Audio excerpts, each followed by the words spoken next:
In the old Indian tales, there is a story told to stop the hand before it strikes. It is not a story about a king or a war. It is about a small house, a child, and a creature the world underestimates.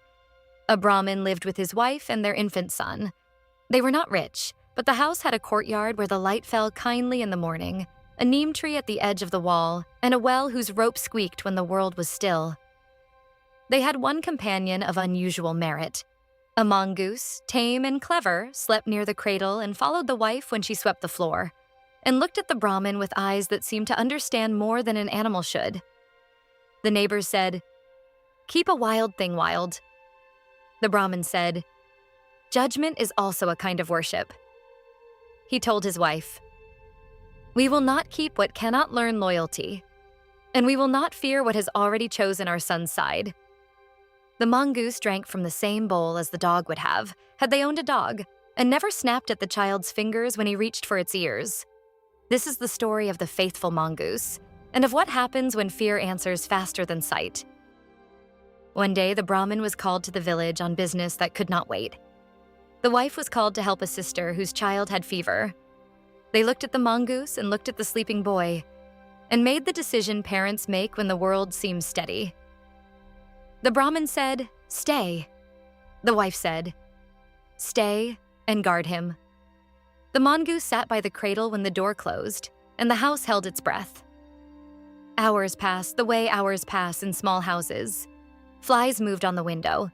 A pot cooled on the stones. The child turned in sleep and did not wake. The mongoose did not sleep. It listened to the road. It listened to the yard. It listened to the thin sound a house makes when it is alone and must protect something smaller than itself. Once a peddler paused at the gate and asked whether they feared to leave a beast with a baby. The wife said, "We fear many things, but not that one." The peddler went on shaking his head, and the mongoose watched him go with the calm of an animal that has been insulted and has decided not to answer. When the sun stood straight above the courtyard, the child woke and cried once, and the mongoose pressed close until he slept again, and the house returned to its thin, listening silence. The danger came from the place dangers often come from, the gap under the door where the world enters without asking. A cobra slid into the courtyard, black-green and patient, tasting the air for the sweetness of an unguarded child. The mongoose saw it and did not bark, because mongooses do not warn the way dogs warn. It placed itself between the cradle and the snake. The mongoose's fur lifted along its back. It did not look at the Brahmin's stick on the wall, or at the open window, or at anything except the line of the snake's head. What happened next was fast and old. The cobra struck. The mongoose struck back. There was a tangle of bodies on the stone that lasted only as long as a held breath, and then stillness.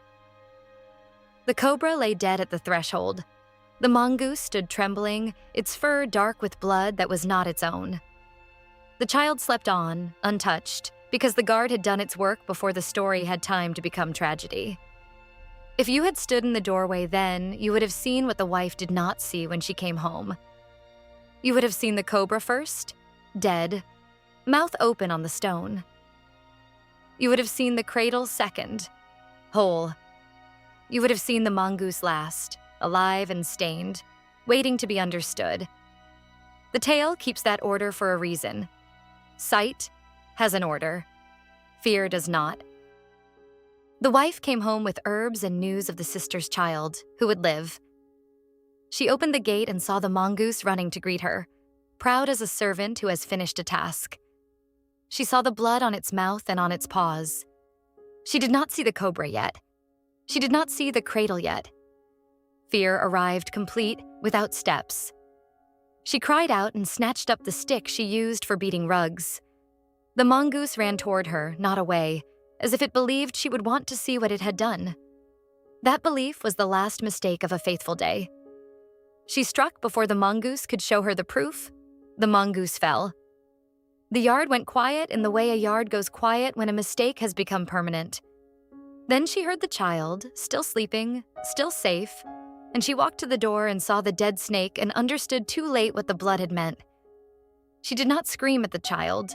She did not blame the road. She stood with the stick in her hand and the dead mongoose at her feet, and the dead cobra by the threshold, and understood that she had punished the wrong creature in the right yard at the wrong time. The tale does not call her wicked.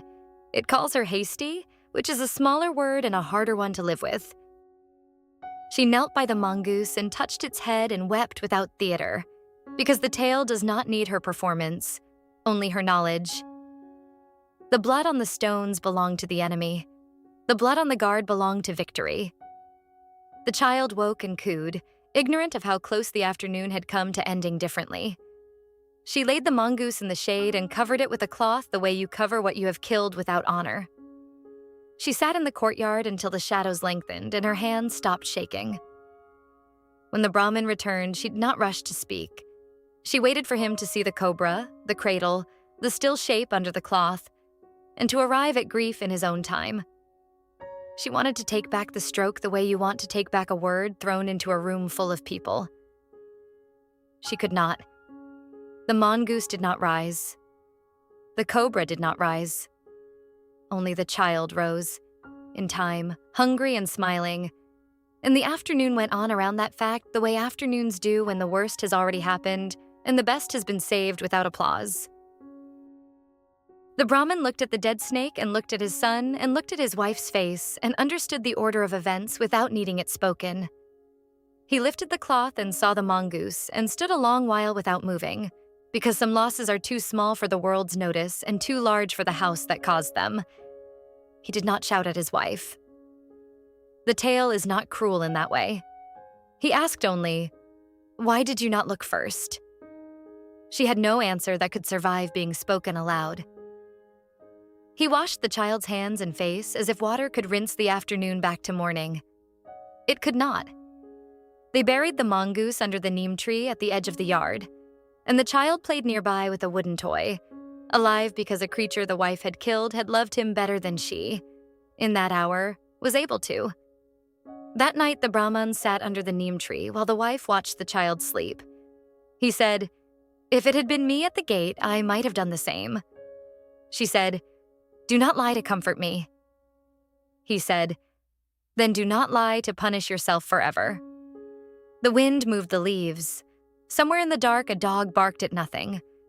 The house held the shape of the lesson whether they wanted it or not.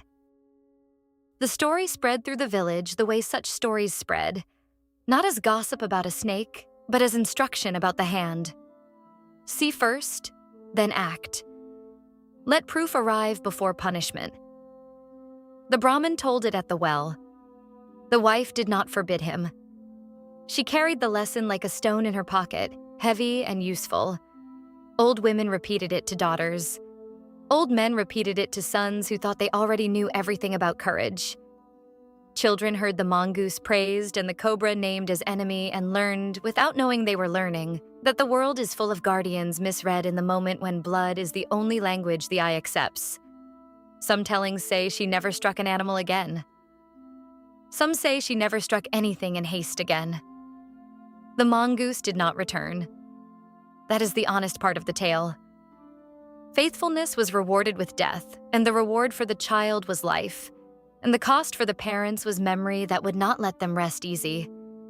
Years later, in some tellings, travelers still asked which tree marked the grave. The Brahmin would point without speech. The wife would bring water to the roots on certain days. The child grew and heard the story only when he was old enough to bear it, and then not as accusation, but as warning, the way families pass on fire and bread and caution in the same basket. If you remember anything, remember the mouth of the guard stained with victory and mistaken for guilt. Remember the cradle untouched while the proof lay on the threshold. Remember that in small houses, the most important battles are fought without witnesses and judged without patience.